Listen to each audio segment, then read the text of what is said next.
नमस्कार। Study sir जी में आप सभी का स्वागत है।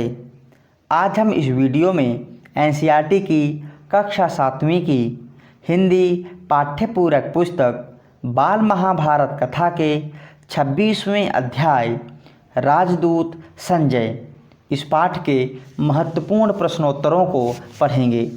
वीडियो के अंत में आप सभी से एक प्रश्न पूछा जाएगा जिसका उत्तर आप कमेंट बॉक्स में दे सकते हैं।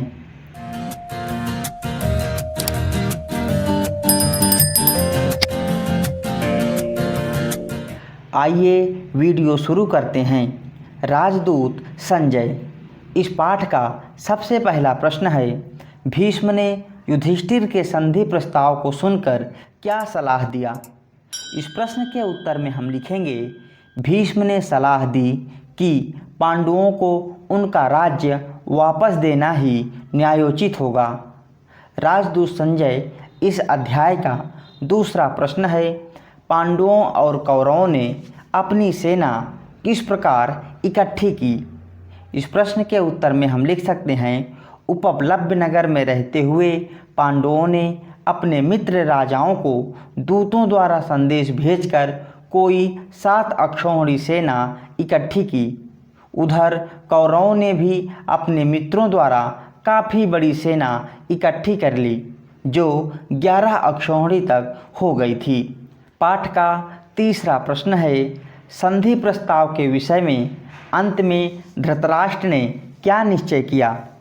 इस प्रश्न के जवाब में हम लिखेंगे, सारे संसार की भलाई को ध्यान में रखकर धृतराष्ट्र ने अपनी तरफ से संजय को दूत बनाकर पांडवों के पास भेजने का निश्चय किया। पाठ का चौथा प्रश्न है, धृतराष्ट्र ने संजय को बुलाकर क्या कहा। इस प्रश्न के उत्तर में हम लिखेंगे, धृतराष्ट्र ने संजय को बुलाकर कहा, संजय तुम पांडुपुत्रों के पास जाओ, वहाँ श्री कृष्ण, सात्यकी, विराट आदि राजाओं से भी कहना कि मैंने सप्रेम उन सब की कुशल पूछी है। वहाँ जाकर मेरी ओर से युद्ध ना होने की चेष्टा करो। पाठ का अगला प्रश्न है, युधिष्ठिर ने संजय द्वारा धृतराष्ट्र को क्या संदेश भेजा। इस प्रश्न के उत्तर में हम लिखेंगे, युधिष्ठिर ने संजय द्वारा धृतराष्ट्र को संदेश भेजा कि कम से कम हमें 5 गांव ही दे दें, हम पांचों भाई इसी से संतोष कर लेंगे और संधि करने को तैयार हो जाएंगे। पाठ का अगला प्रश्न है, युधिष्ठिर ने किसे दूत बनाकर भेजा और उसने धृतराष्ट्र से क्या कहा। इस प्रश्न के उत्तर में हम लिखेंगे, युधिष्ठिर ने पांचाल नरेश के पुरोहित को दूत बनाकर भेजा। दूत सभा में जाकर बोले, युधिष्ठिर का विचार है कि युद्ध से संसार का नाश ही होगा, इसी कारण वे लड़ना नहीं चाहते।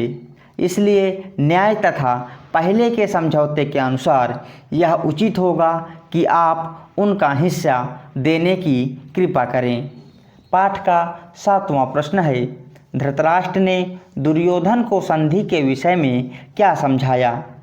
इस प्रश्न के उत्तर में हम लिख सकते हैं, धृतराष्ट्र दुखी होकर दुर्योधन को समझाया, बेटा भीष्म पितामह जो कहते हैं वही करने योग्य है, युद्ध ना होने दो, संधि करना ही उचित है। पाठ का अगला प्रश्न है, कर्ण ने संधि के प्रस्ताव के संदर्भ में क्या बोला। इस प्रश्न के उत्तर में हम लिख सकते हैं, कर्ण बड़े क्रोध के साथ बोला, 13वां बरस पूरा होने से पहले ही उन्होंने प्रतिज्ञा भंग करके अपने आप को प्रकट कर दिया है, इसलिए शर्त के अनुसार उनको फिर से 12 बरस के लिए वनवास भोगना पड़ेगा। पाठ का 9वां प्रश्न है, संधि प्रस्ताव के प्रति कर्ण की राय को सुनकर भीष्म क्या बोले। इस प्रश्न के जवाब में हम लिखेंगे, भीष्म बोले, राधा पुत्र तुम बेकार की बातें कर रहे हो।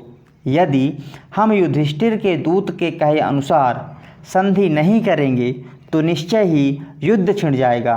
और उसमें दुर्योधन आदि सबको पराजित होकर मृत्यु के मुंह में जाना पड़ेगा। पाठ का अगला प्रश्न है, श्री कृष्ण स्वयं द्वारिकापुर क्यों जाना चाहते थे?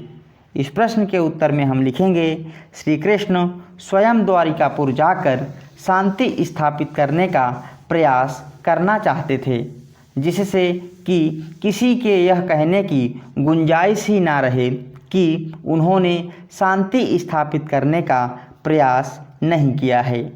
आइए पाठ के आखिरी प्रश्न को करते हैं। किसने किससे कहा? मैं तो सुई की नोक के बराबर भूमि भी पांडवों को नहीं देना चाहता हूँ। इस प्रश्न का उत्तर आप कमेंट बॉक्स में अपने नाम और अपने शहर के नाम के साथ दे सकते हैं। सही और जल्दी उत्तर देने वाले अभ्यर्थी का नाम हम अपनी आने वाली वीडियो में डिस्प्ले करेंगे। तो इस प्रकार राजदूत संजय इस अध्याय के सभी महत्वपूर्ण प्रश्नों को हमने पढ़ लिया है। आशा करता हूँ यह वीडियो आप सभी के लिए मददगार साबित होगी। यदि अभी तक आपने हमारे चैनल को सब्सक्राइब नहीं किया है तो कृपया हमारे चैनल को सब्सक्राइब करें और हमारे चैनल के साथ बने रहें। वीडियो देखने के लिए बहुत बहुत धन्यवाद।